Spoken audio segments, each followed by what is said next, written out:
Il y a quelque temps, il y a une jardinière d'enfants, elle a demandé à ses enfants où il est le bon Dieu. Il y a un gosse qui a dit le bon Dieu il est dans le ciel. Et un autre qui a fait non, le bon Dieu il est partout. Il est partout le bon Dieu. Le troisième il fait non madame, le bon Dieu il est à la salle de bain. C'est à quoi il est à la salle de bain?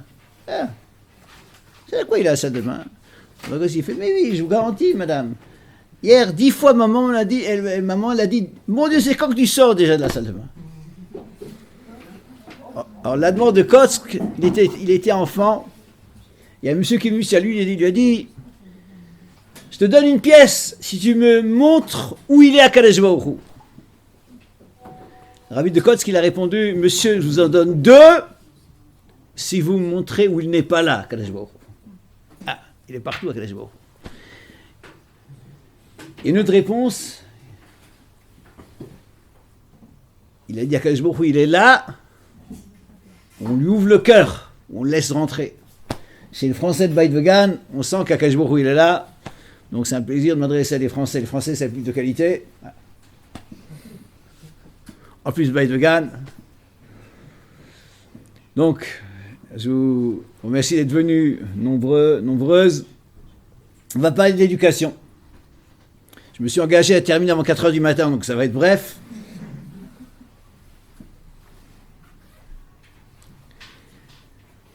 L'éducation, dans une analyse de Torah, en fait, c'est de l'histoire. Pourquoi c'est de l'histoire? On a une fonction en tant que parents. C'est notre place dans le Netzach Israël, dans l'éternité du peuple juif. L'éducation, c'est avant tout ce auquel les gens pensent jamais ou très peu, c'est l'au-delà, c'est le futur. Qu'est-ce qui va se passer quand on ne sera plus là? Ce qu'on va laisser ici sur Terre. Donc chaque juif, c'est un maillon dans la chaîne des générations. Ce maillon, on transmet nos enfants. L'éducation, c'est avant tout du long terme. Trop souvent, on cherche le court terme. Alors j'ai posé des questions pratiques. Parce que ce qui prend la tête, c'est au quotidien. Mais il est essentiel que nous les parents comprennent que notre mission de parents, c'est avant tout le long terme, pas le court terme. Qu'est-ce qui se passe? C'est un cas purement théorique. Un gosse se lève pas pour la tfila. Shabbat matin, c'est très très rare. Il se lève comme des flèches. Qu'est-ce qu'on fait? On le réveille 1 fois, 2 fois, avec de l'eau, sans eau, on lui écrit en dessus. Comment est-ce qu'on fait?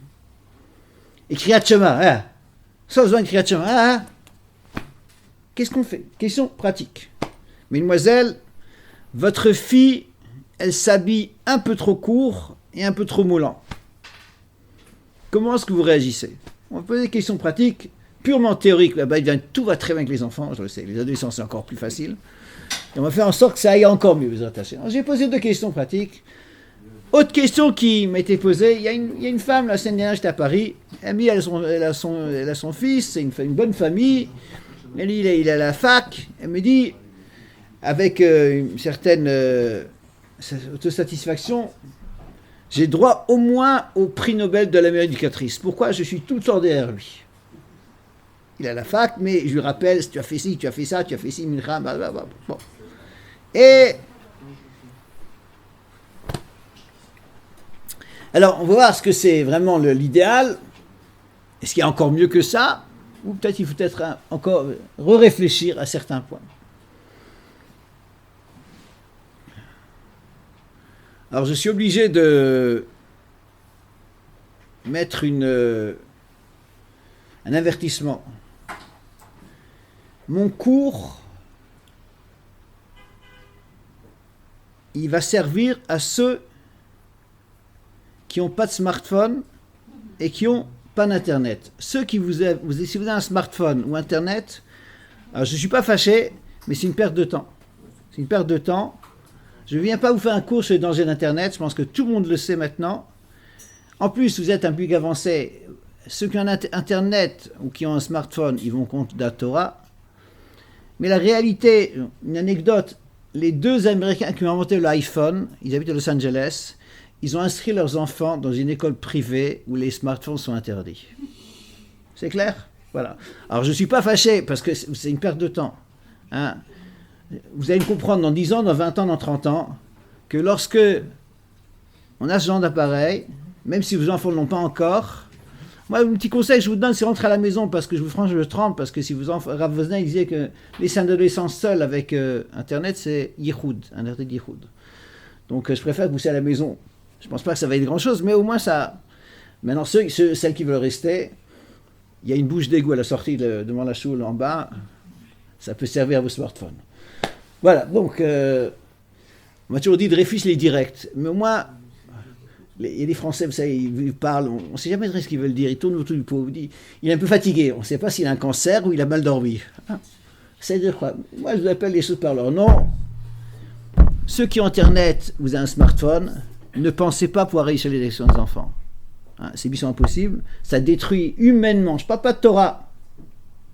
Je peux raconter des désastres quotidiens, des drames insupportables générés par ça. Il y a un moment où, en tant que parent, il faut réaliser qu'on est responsable. C'est vrai qu'Internet, c'est prodigieux. C'est vrai que les smartphones, c'est prodigieux. J'ai rien contre l'informatique. Dans mon cartable, j'ai un ordinateur professionnel. Mais avant de l'amener chez moi, j'ai demandé au vendeur qu'il m'enlève la Wi-Fi. Il n'y a pas de Wi-Fi. C'est un portable cachère. Il y a des gens à Natania ou à, je sais pas, à Ranana. Ils sont à l'ouest ou au far west. Vous, à Beit Vegan, vous savez quand même ce que c'est que la Torah, c'est que les dates Torah, c'est important que vous le sachiez. Donc, mon cours s'adresse à ceux, sans ça, c'est une perte de temps. Voilà, après cette introduction un peu dure, mais au moins le message est clair, on va aborder les choses sérieuses. Il y a quelque temps, dans une maternité en Israël, est né un enfant. Un beau bébé, magnifique, tout va très bien. Il est mignon, il hurle, l'infirmière le lave, le pèse, tout va très bien. Et elle remarque quelque chose d'intéressant. Les 2 poings de l'enfant sont fermés, bloqués. Elle essaye de les ouvrir. Impossible. Bloqués, fermés. Elle appelle le médecin essaie avec la douceur, avec la force. Impossible. On fait des radios, scanners. Bon, au bout de 3 jours, le gosse, tout va bien, il mange, il dort. Les poings fermés, il sort, il les a fait comme s'il tenait quelque chose de très très fort dans ses mains. Bon, il sort de la clinique, et bon, les parents sont inquiets. On va voir un neurologue, un grand pédiatre. Puis après, la médecine parallèle, la japonaise, la vietnamienne, tout dépense des sommes faramineuses. 1 mois se passe, et les poings sont fermés. Fermés, comme s'il tenait très fort quelque chose dans ses poings. À la fin, bon, lorsque les choses vont plus, ils vont voir un grand rave. Dans le sud, ils ont entendu un tzaddik comme ça. Ils vont dans le sud, une vieille maison. Ils attendent de 2 heures. À la fin, on les laisse entrer avec le bébé, ils rentrent. Voilà, Kvod Harav, le beau bébé, tout va très bien, mais seulement il y a quelque chose qui nous inquiète beaucoup. Depuis sa naissance, le gosse, il a les poings fermés. Qu'est-ce qu'on fait? Le Rav leur demande, monsieur, madame, c'est quoi votre profession? Qu'est-ce que vous faites dans le civil? Ils ne répondent pas. Je vous ai posé une question. C'est quoi votre travail, votre profession, votre parnassa, c'est quoi? Ils hésitaient. La femme, elle devient rouge, elle dit, Kvod Harav, vous savez, moi, je suis kleptomane, pickpocket. Bon. Et vous, monsieur? Il se gêne, il rougit, il blêmit. Moi aussi, je suis pickpocket. Et c'est comme ça qu'on s'est connus. Je lui ai fait ses poches, elle a fait les miennes. Et c'est comme ça qu'on s'est rencontrés, qu'on s'est connus. Et parfois, à la maison, ça nous prend encore, on se fait les poches. Le rabbi sort, il revient avec un collier en or. Il donne une petite tape à l'enfant, au petit bébé, pour que le bébé ouvre les yeux. Le bébé ouvre les yeux. Il voit le collier en or.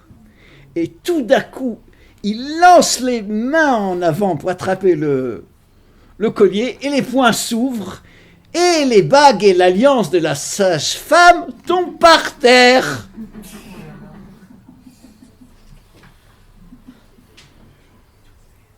Voilà, on a terminé pour ce soir. Vos enfants seront ce que vous êtes. Le message est clair. Vos enfants seront ce que vous êtes. C'est pas de moi, c'est le Stipler. Le père de Rav Kanievski disait, le chinour, l'éducation, c'est 50% d'exemple personnel, 50% de prière. Je reprends. Le chinour, c'est 50% d'exemple personnel, 50% de prière. Alors, vous êtes des lamdanim, vous avez un pouvoir de déduction. Je vous avertis, ça va être très direct. Pas un mot de morale. On parle des adolescents. Pas un mot de morale, pas une remontrance, pas une critique. C'est pas moi. C'est les Stipler là. 50% d'exemple personnel, 50% de prière. Il reste 0% pour ce que trop de Français, je ne parle pas de vous parce que vous, tout va très bien, chez les autres, hein, ce que trop de parents font. Et maintenant, je vais quand même vous l'expliquer. C'est une autre question à vous poser. Rabotaï, les enfants, c'est pas facile. Les enfants. Mon père me dit toujours kleine Kinder, kleine Sorgen. Große Kinder, große Sorgen. Non, c'est pas dit, c'est de l'allemand. Petits enfants, petits soucis. Grand enfant, grand souci. Pourquoi il n'y a pas dans la Torah une obligation, quand on va se marier, qu'on nous apprenne le métier de parent? C'est important, on a une fonction, réussir l'éducation de nos enfants. Pourquoi est-ce qu'on ne nous oblige pas à faire des cours? Un sofer, il doit passer un examen, un chochet aussi. Pourquoi est-ce que, en tant que parent, il n'y a pas d'école de chinour? Vous avez réfléchi à cette question? Je vais vous donner la réponse. La réponse, c'est une autre question. Le mariage, kiff, bourrico. Ah, messieurs, mesdames, combien d'heures de cours vous avez pris pour apprendre à conduire votre voiture? 20? Dans le meilleur des cas, 30? Pour le permis. Et conduire son mari, conduire sa femme. Je ne dis pas qu'on se prend un platane, mais presque. Pourquoi il n'y a pas d'école de conduite? Pourquoi est-ce qu'il n'y a pas d'école de parents? Il n'y a pas d'école de conduite. La réponse, et à partir de cette réponse, on va commencer à une étude technique de l'éducation des adolescents. Et je vais répondre aux questions que j'ai posées. La réponse, pourquoi est-ce qu'il n'y a pas d'école? Parce qu'on n'a pas besoin d'école. Parce que 50% de la Torah, c'est des mitzvot ben Adam le Chavero. Des mitzvot qui viennent gérer le relation entre juifs. 50% de la Torah. Si on connaît, on applique ben Adam le Chavero, il n'y a pas de problème. Ni de Shalom Bayit, ni de Chinuch. Je reprends, et je vous demande de bien écouter, passer l'essentiel. Lorsqu'on connaît et on applique les halachot, c'est des halachot de Ben Adam Chavero,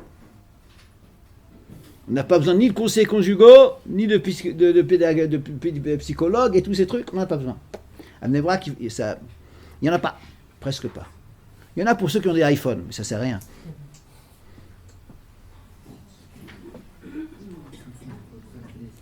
On va maintenant étudier ensemble ces mitzvot de l'An Chavero et voir comment, grâce à ces mitzvot de l'An Chavero, c'est un cours technique. Je ne vais pas vous faire des cours de philosophie, ni de moussar, c'est de la halacha. J'ai une question à vous poser, Mouraï Rabotai, mesdames. Je vais prendre un exemple. Est-ce que quelqu'un peut me dire ce que veut dire Onaat Dvarim? Dans la Torah, Lotonu ish et amitecha. C'est-à-dire quoi Onaat Dvarim? Ceux qui savent la traduction, qui lèvent le doigt. Je reprends, je parle français, j'ai arrêté de parler de Onaat Dvarim. Dans la Torah, Lotonu ish et amitecha. Ceux qui peuvent me dire à quel interdit ça correspond, sans garder les A. Copiez pas là. À quoi ça correspond? Combien ça connaissent la réponse? Pas beaucoup, hein? Rabotai, m'en voulez pas. Mais un juif qui se prétend Shomer Torah Mitzvot, s'il ne respecte pas Ben Chavero, il n'est pas Shomer Torah Mitzvot.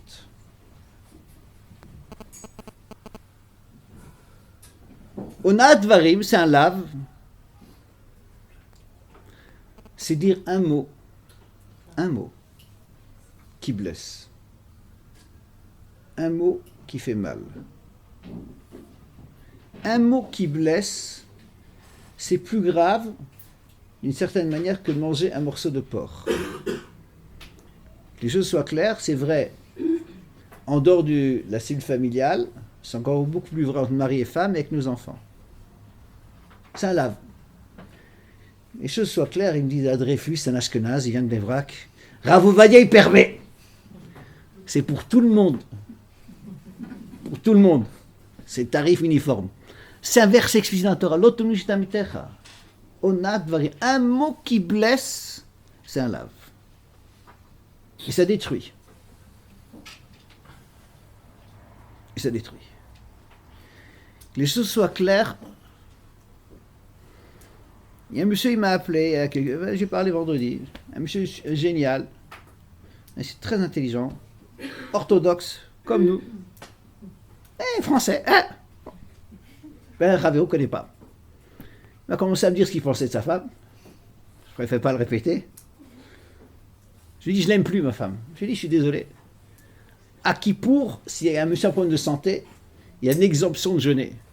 Aimer sa femme et ses enfants, peu importe les circonstances, on doit aimer. Puisque je le sais. Parce que l'amour, c'est un verset, une obligation de la Torah. Va'afta l'reacha kamocha. On doit aimer. Il n'y a pas d'exemption. Peu importe les circonstances. Peu importe ce que l'autre nous a fait, il n'y a pas d'exemption. On doit aimer. Je n'ai pas dit que c'est facile, mais c'est une obligation. Shabbat, c'est facile. C'est comme les gens qui ont fait tchouva, c'est difficile. Mais c'est extraordinaire. Rabotai, lorsqu'on connaît ces mitzvot ben Chavero, c'est extraordinaire. On a une qualité de vie. Et c'est de là qu'on réussit l'éducation des enfants. On n'a pas besoin d'école de parents, on n'a pas besoin de haute cours de pédagogie. On applique ben Chavero, mais comme il faut. À part un petit pourcentage de problèmes objectifs, de santé, je parle, un enfant normal, peu importe son caractère, on a les moyens avec la Torah de gérer toutes les situations. Mais il faut connaître. Il faut connaître. Si on ne sait pas ce que ça veut dire Onat Dvarim, alors soyez pas fâchés, je suis un peu dur avec vous, mais c'est pour votre bien.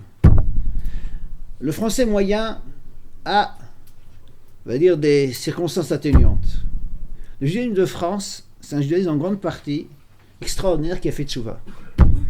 Qui a fait tchouva, c'est-à-dire que pour la plupart des Français, ils n'ont pas eu le bonheur de voir devant eux des parents qui eux-mêmes appliquaient Ben Chavero. C'est hyper difficile. Parce que le modèle qu'on a eu devant soi, c'est un modèle de gens qui vivent loin de la Torah. Un exemple, en français, lorsque quelqu'un se moque d'une autre personne, il y a des parents qui se moquent de leurs enfants. C'est une destruction de l'autre. Mais je te taquine, je te mets en boîte. Taquiner, mettre en boîte, c'est un lave. D'accord ? Parce que ça fait souffrir l'autre. Et c'est une destruction des enfants. C'est pour ça que la Torah l'interdit. Alors qu'on a grandi dans un climat comme ça d'idées tordues, c'est difficile de changer. Mais il faut changer. On a une mission. Netzach Israël. Nos enfants, c'est un élément du Netzach Israël, l'éternité du peuple juif. On doit réussir, on peut réussir, et on peut faire tchouva, on doit faire tchouva. On va ce soir apprendre, en peu de temps, faire un résumé de ces mitzvot ben Chavero, c'est le support que vous avez devant vous. pour réussir l'éducation de nos enfants. On va commencer avec ce que la Gemara dit comme étant la mitzvah qui représente toute la Torah Kula. Pendant Shabbat. Aimer. Aimer. Vaftal Rachakamocha. Alors l'amour à la française, je pense que vous le savez, c'est du désir, c'est la consommation.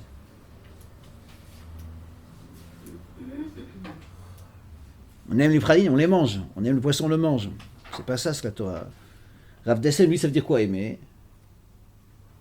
C'est pas consommer l'autre, c'est en donnant qu'on va réussir à aimer.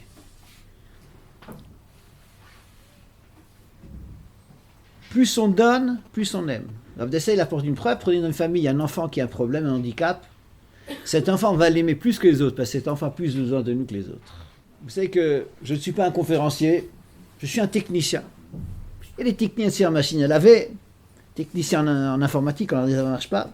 L'Avdil, moi, je suis un technicien en halakha. J'essaie de trouver des solutions de halakha. Donc c'est un cours technique. Qu'est-ce qu'il nous dit le Mishnah Bura, ouvrage de référence par excellence sur ce qui est la halakha pratique? Comment est-ce qu'on aime? Et une référence, chapitre 156, Siman Kufnan Vav. Je vous ramène le Rambam. Comment est-ce que on aime, dit le Mishnah Bura, le saper bishvacho, faire des compliments. Faire un compliment à un enfant, à un adulte, c'est d'une mitzvah de la Torah. Chaque fois qu'on fait un compliment, c'est une mitzvah de la Torah. C'est pour ça qu'on n'y arrive pas avec ses proches. Je ne sais pas s'il y a un message dans la salle, mais j'ai remarqué depuis un certain temps qu'il y a comme ça une sorte de pathologie. J'appelle ça la crispation ou même la sclérose des lèvres. On rentre chez soi, tout d'un coup les lèvres sont sclérosées. On sort de la maison, tout sourire, tout gentillesse. À la maison, sclérose. On n'arrive pas à dire des compliments. Pour passer une mitzvah, chaque compliment que vous faites, c'est une mitzvah de la Torah, laquelle Vaftal Rachakamocha. C'est pour ça que les critiques,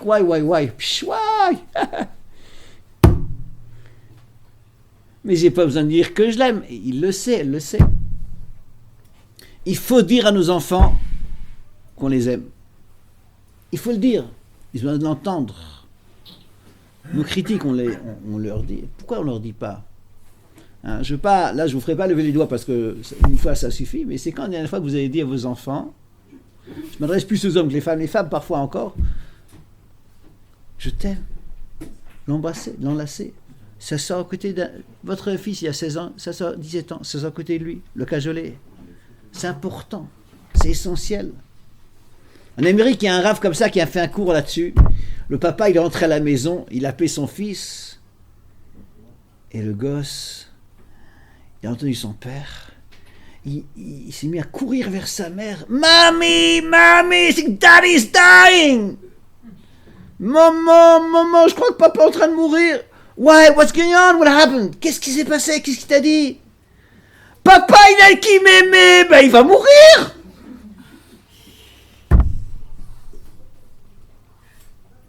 Faut dire à nos enfants qu'on les aime. Quelle mitzvah c'est? Vaftal Rachakamocha.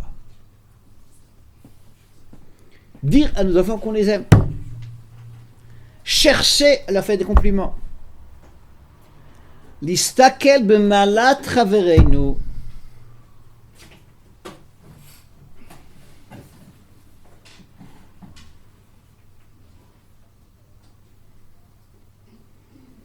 Je ne sais pas s'il y a des psys dans la salle. C'est qui les psys? Ouais. Bon. Alors je demande Mechila si je veux enlever un peu de votre parnassa. Je suis anti-psy.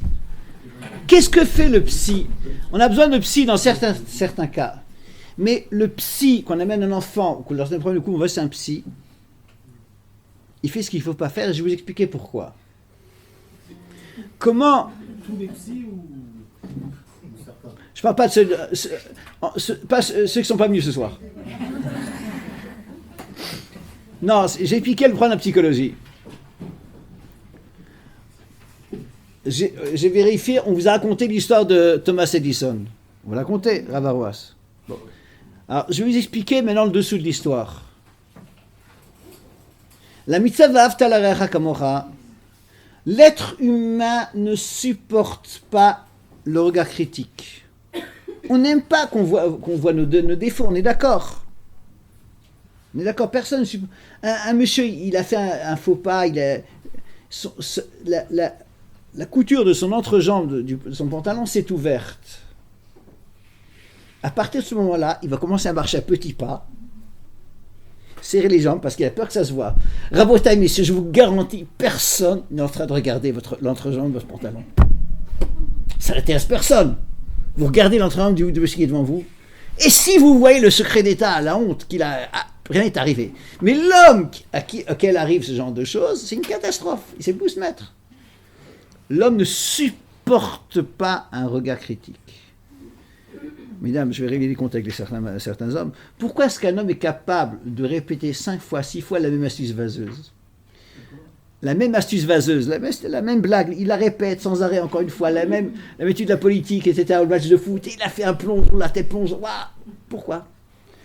Mais je suis aussi un homme.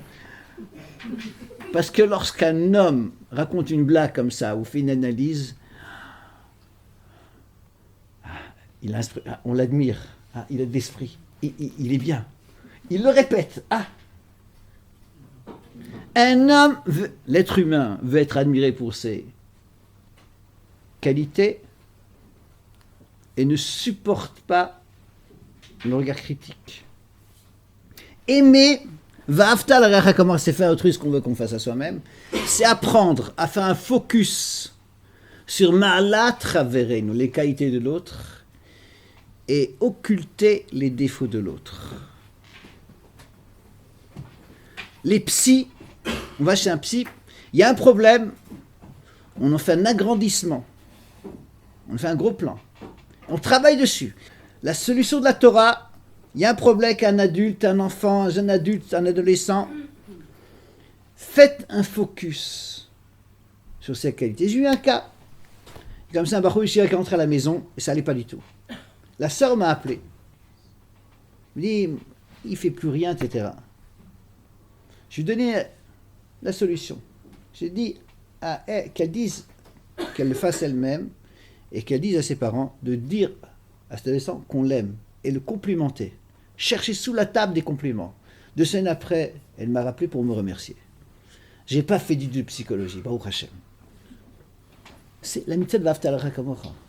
Faire à autrui ce que je veux qu'on me fasse à moi. Je ne sais pas si vous comprenez ou pas.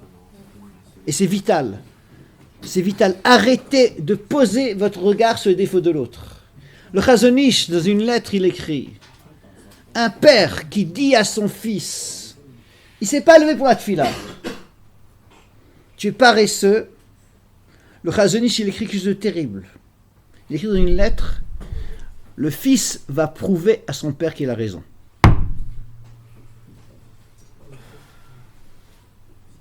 Vous me comprenez ou je... Changez de lunettes. Apprenez à poser un regard positif sur l'autre. Pardon? Tous les jours, il se fait ça. Je donne une aura. On lui bat, t'es paresseux. On lui enlève la... Il faut m'arrêter de lui enlever la couverture, mais arrêtez, c'est... Vous laissez dormir. Jusqu'à midi. Zman Kriyat Shema. Il va se faire envoyer de l'école. Zman, c'est son problème. On s'en fout. Là, j'ai pas dit que vous en foutez. Non, mais il y a l'école. Je vais vous répondre. D'abord, vous savez, je suis religieux, j'aime pas le terme religieux, je suis orthodoxe. Zman Kriyat Shema. Je donnais une aura, un psak du Rav Steinman. Steinman, c'est un Rosh Yeshiva, je le revois shlema. Aaron Yudele ben Gitefege, et no refon Aaron Yudele ben Gitefege, ton Shachol Israël. Chazak. C'est un Rosh Yeshiva, quelqu'un d'extraordinaire. Je vois que 2 oraot, un de Rav Steinman, un de Remeche de Lebkovitch. Rav Steinman dit un adolescent, Zman Kriyat Shema c'est Doraita. Il faut l'enlever la couverture, verser de l'eau. On le réveille une fois. Il te reste 10 minutes pour Kriyat Shema. Il ne se lève pas, c'est plus de votre problème. Il y a un Rashi dans Kiddushin, je ne peux pas vous l'expliquer maintenant, de ce Rashi découle qu'à partir de 13 ans, on n'a plus d'obligation d'éduquer directement. L'exemple, oui. L'enfant ne se lève pas, Vous la verrez une fois, ça suffit. J'ai une fois posé une question terrible à Rabbi Mechalil Lubkovitch, style Roshiva Leshiva K'tana Ponovitz Bnei Brak. On m'a envoyé là-bas un Bachou Yeshiva qui volait. Il volait l'argent de ses parents. Bachou Yeshiva, c'est un terme générique, il y en a beaucoup. La question qui m'a été posée, donc j'ai transmis à Rav Steinman, c'est terrible. Je ne rentre pas dans les problèmes terribles que passent les parents. Ils ont découvert que le gosse, 17 ans, 18 ans, il vole de l'argent de ses parents. Alors moi, ma chita, c'est on se tait. Et c'est gros quand même. Hein. Je suis quand même un peu français. Hein. Nous les Français, ouais, le pauvre gosse. Bon. J'ai demandé à Rabbi Lubkovitch, est-ce que le père doit dire quelque chose à son fils ou pas? Il m'a dit non.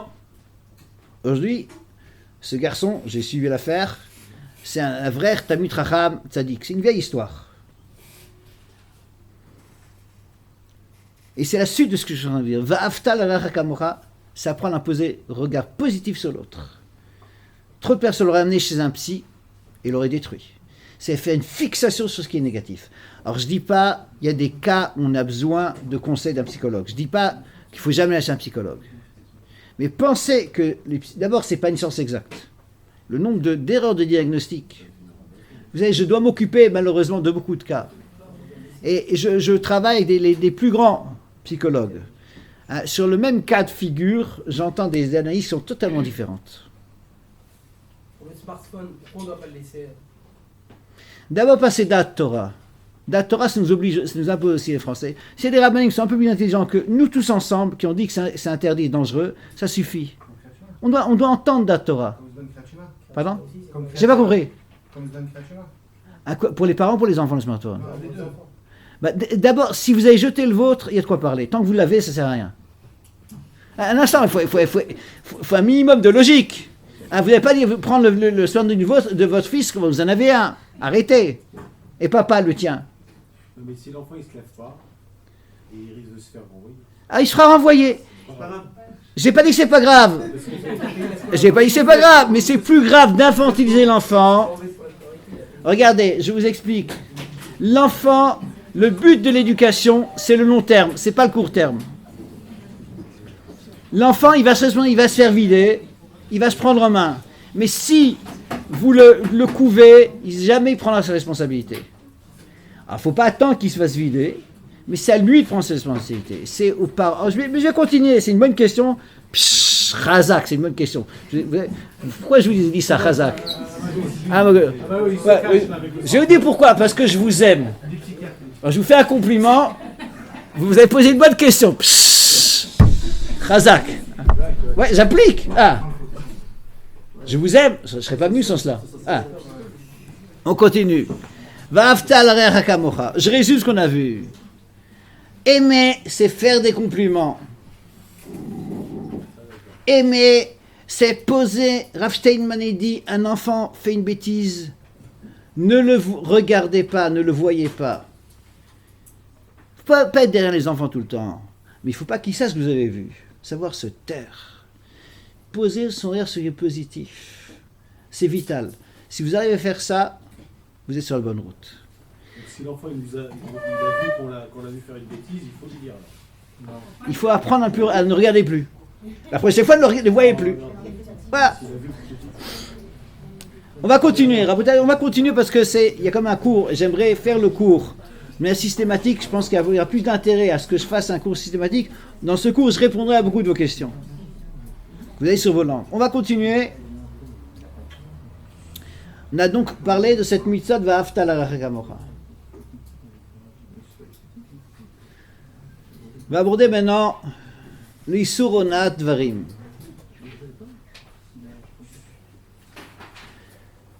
Je prie le matin avec un fils de celui qui a écrit le Siftei Chaim, Chaim Friedlander, qui était Mashiach Rishat Ponovitch. Tous les matins, on prie dans le même minyan. Un jour, il m'a raconté une histoire. Son père, donc le Mashiach de Rishat Ponovitch, il a quitté il y a 30 ans à peu près, suite à un cancer. Pendant 3 ans, il avait cette maladie terrible. Un jour, le fils rentre chez son père à la maison, il voit le père, avec la grande barbe blanche, debout devant un miroir, en train de se faire des sourires. Alors le fils, il n'a pas demandé, mais le père a vu le regard intrigué du fils, il lui dit, tu vois, je suis très malade. Il y a marqué dans le Uréim, Rabbi Eliezer de Metz, on est français, on n'est pas, un des Balei Tosfot, il écrit que l'interdit d'Onat Dvarim, c'est pas seulement avec des mots, mais un homme qui aurait pu sourire, mais qui fait une grimace à un autre juif, lorsqu'il fait une grimace, il a transgressé cet interdit de la Torah de l'otonu ijitamitecha, il a fait souffrir. Rav Frinella a expliqué à son fils, tu vois, j'ai parfois des douleurs insupportables, et je suis dans la rue. Alors je m'entraîne à sourire.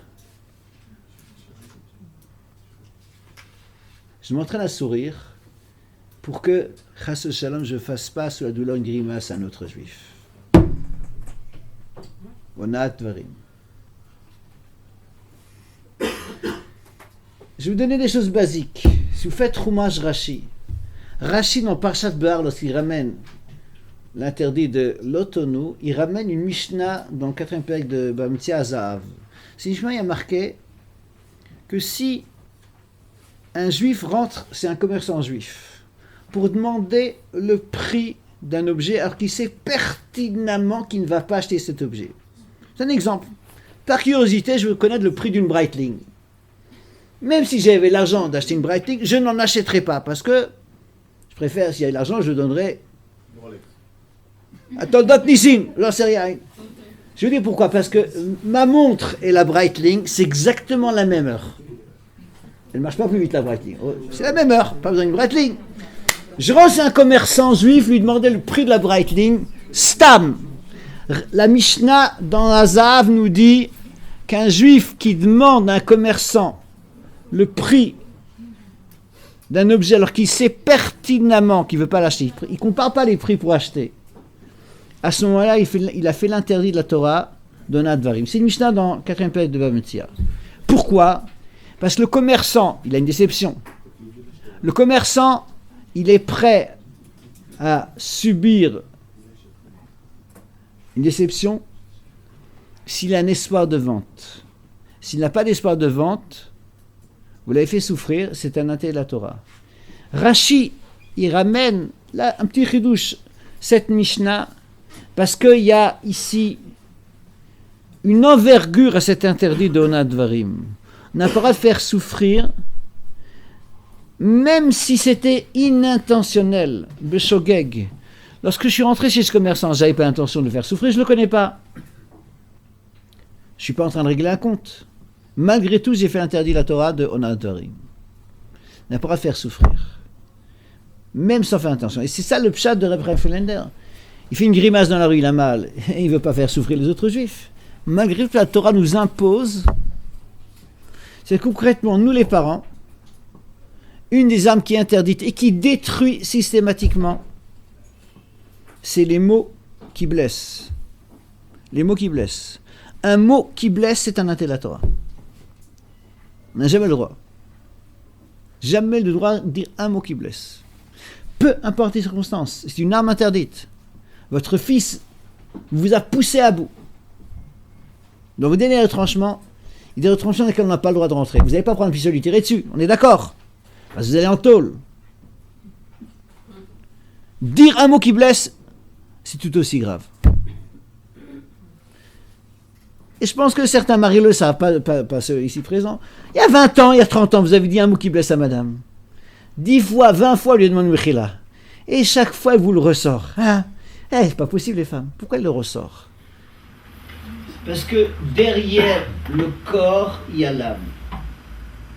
Imaginez-vous, un arabe, sa femme l'a énervé. C'est un chirurgien, il a pris son bistouri, fait une petite anesthésie, il lui a coupé la phalange d'un doigt de pied.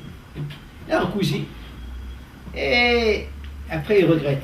Il lui demande pardon. Est-ce qu'elle peut pardonner? Non. La phalange, ça n'a pas repoussé la phalange. Doute. Lorsqu'on dit un mot qui blesse, on a meurtri, blessé, et parfois ça ne peut pas repousser.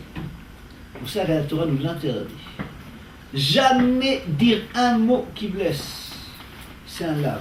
On n'a pas le droit. Peu importe les circonstances.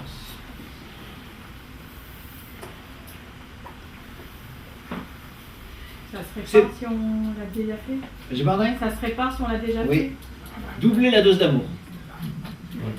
Faire tchouva, doubler la dose d'amour. Bonne dafila. Mais d'abord arrêtez. C'est difficile. C'est difficile.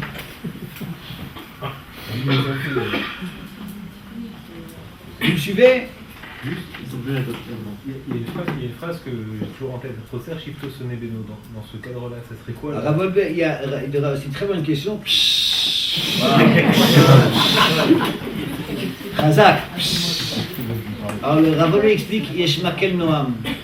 C'est pas un bâton physique. Et je vais revenir à cette question. Non, mais je parle pas de coup, Mais non, je vais. Regardez, j'ai plus mes références. En tout cas, essayer de corriger l'enfant, même si c'est pas dans des coups. Regardez, je suis en train de parler de l'adolescence. L'enfance et l'adolescence, c'est autre chose. Je suis en train de parler de l'adolescence. Je lui dis qu'il y a un Rashi dans Kiddushin. Je découvre ce Rashi qu'à partir de 13 ans, il n'y a plus grand-chose à faire. Alors, si j'ai le temps de répondre sans ça, je donne la référence. Rapol Bey, il a écrit, ça existe en hébreu, il y a des cassettes là-dessus. Il a fait 2-3 cours sur l'éducation, c'est extraordinaire. Il parle de ça, il répond à votre question. C'est moi une question, vraiment c'est une autre question. Waouh. J'ai dit ça de la Torah, ah. Bah, t'as la Kamara, ça s'appelle Bishvacho. Et en plus c'est vrai, ah, j'en ai rajouté encore. Alors, je sais pas, je vais voir dans la vidéo. Oui. Si j'ai le temps, j'y répondrai. Mais on va aborder maintenant la mitzvah de la Torah qui, à mes yeux, aux yeux de la Gemara, est la plus difficile. La mitzvah la plus difficile pour un juif, c'est Ochiach, Tochiach et Tamutecha. Critiquer. Ouais, une mitzvah de critiquer? Ah, fallait mieux plus tôt. Ah, nous, là, on prend le Shiur Chazonish, t'as critiqué. Waouh, nous, on s'y connaît, là. Seulement, je veux dire que c'est la mitzvah la plus difficile de la Torah. Parce que la suite du verset est marquée Lotis Alafret. Je donne la référence, c'est une marque dans Echid qui dit que Tamé Ani, je serais étonné, c'est quelqu'un capable de critiquer. Une mitzvah est hyper difficile. Hyper difficile. Parce que si en critiquant on a baissé, c'est pas un morceau de porc, c'est une crevette. On mange une crevette. Un lard. Si en critiquant, en faisant une remontrance, un reproche éducatif pour l'aider, on a blessé. Alors je vais d'abord exclure tout ce qui est les réactions spontanées. Parce que sous la pseudo-éducation, on se donne un alibi pour détruire l'enfant, l'adolescent. Parce que l'adolescent était insolent. Je parle de cadavre. Parce que l'adolescent nous a poussé à donner des retranchements. Parce que l'adolescent a besoin d'entendre une Torah. Je me laisse aller. De manière instantanée, tout de suite, c'est impossible. Il faut être franc. Nous, les parents, on a une situation de supériorité par rapport aux enfants. Lorsqu'il y a ce genre de réaction, ayons la franchise de reconnaître que c'est une vengeance. À chaud, on n'est pas capable d'éduquer. Jamais. Ne prétendez pas éduquer, c'est de la vengeance. Parce que l'homme est homme, je précise, le Chinour qui parle de ça dans l'Oticom, il dit que ceux qui veulent comprendre, je ne vais pas en parler ce soir, dans l'Oticom, il y a un Chinour là-dessus. Mais ne prétendez pas que c'est l'éducation. Si vous voulez éduquer, calmez-vous. La réaction du père ou de la mère après quelque chose qui met dans une réaction ne sera pas la même si c'est 30 secondes après, 5 minutes après ou 1 heure après. Si vous voulez éduquer, calmez-vous d'abord. Sans ça, c'est de la vengeance. Vous allez vous calmer et réfléchir. Réfléchir avant d'agir. Qu'est-ce que vous cherchez? Vous aimez votre enfant.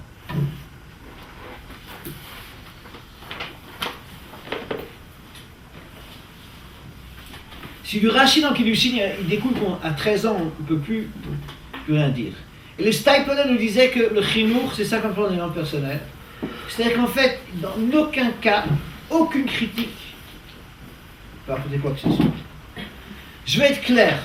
Je prends l'exemple de la fille qui s'habille trop court ou trop serré. La première des choses, mesdames, je donne un exemple pour vos filles. Vos filles vous scrutent. Si vous prenez des livres avec la Tzniut, vous êtes démarqué elle fera aussi des libertés, mais à son niveau, elle. Vos fils savent exactement quand vous faites une entorse à glace. Même chose pour nous, le papa. Tous. Le chinois, c'est d'abord et avant tout, et seulement, les gens personnels. Rien, pas un mot. Les mots détruisent. Dire à votre fils, tu sais mon fils, le coiffeur, il cherche du travail. Dire à votre fille, ta jupe, un peu plus. Aucun adolescent ou adolescente dire papa, merci pour l'info, ah je t'aime, extraordinaire, merci maman, je l'avais oublié. Vos enfants savent exactement ce que vous attendez d'eux. On est d'accord? Je ne parle pas de gosses de 5 ans, je parle d'enfants à partir de 13 ans. Ils le savent. Lorsque vous lui dites c'est trop court, les cheveux, il y a deux possibilités. S'il vous écoute, l'intérieur il va vous haïr. À cause de mon père, à cause de ma mère, et s'il y a de fortes chances qu'il ne vous écoute pas, c'est l'inverse. C'est vous qui allez avoir des sentiments d'amour très forts pour lui. Il ne m'écoute pas. Arrêtez! Arrêtez les Français. Ça ne sert à rien, ça détruit. Ça détruit. Chaque message comme ça ne sert à rien.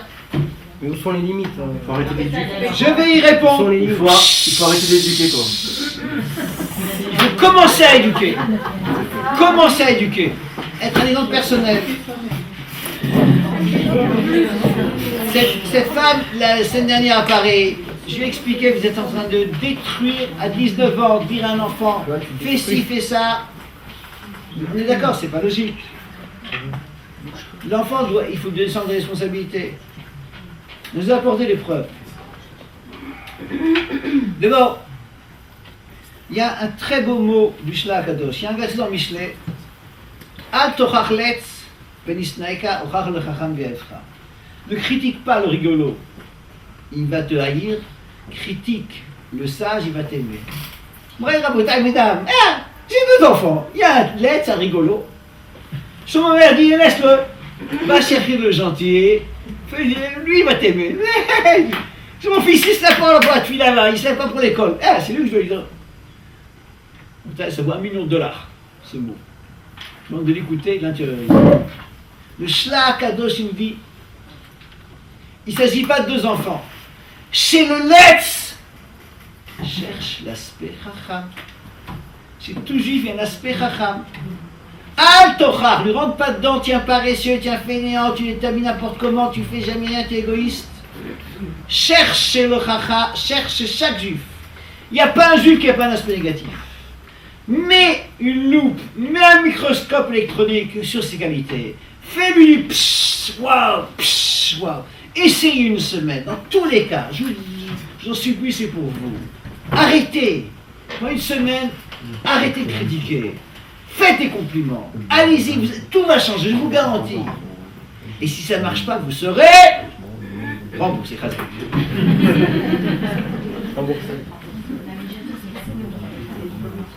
Si une fois, madame demande, une fille qui n'est pas tenue, qu'est-ce qu'on fait? D'abord, on se tait.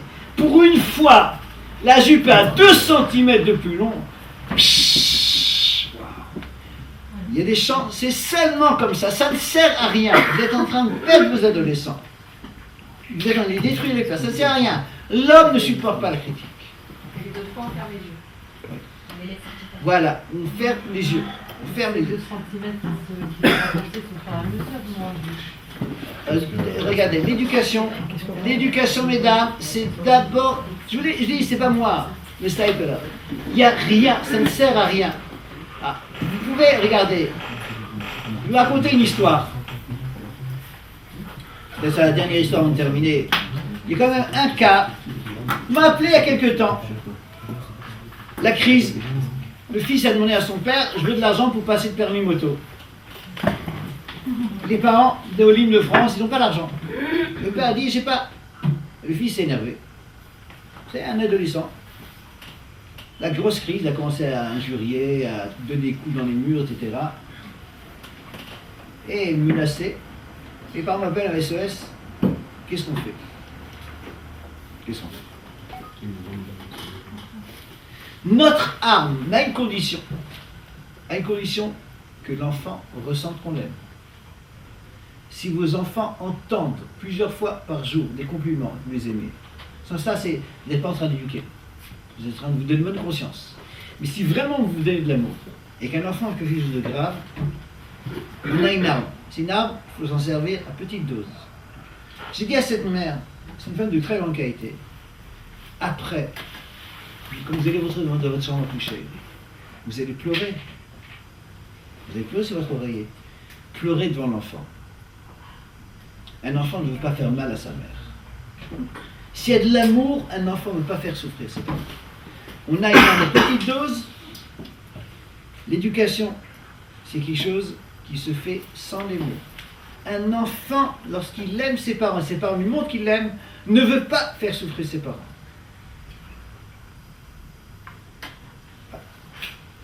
Ça suffit. Ça suffit. Et c'est l'arme la plus efficace. Les crises graves, on a le droit de pleurer. Mais il ne faut pas s'en faire tous les jours, ça ne sert plus à rien. Mais refaire receler un enfant qui nous a fait mal, c'est la plus efficace qu'on peut avoir. Mais à petite dose. Le message doit être un message positif. Donner et encore donner et encore donner des compliments. Je vais terminer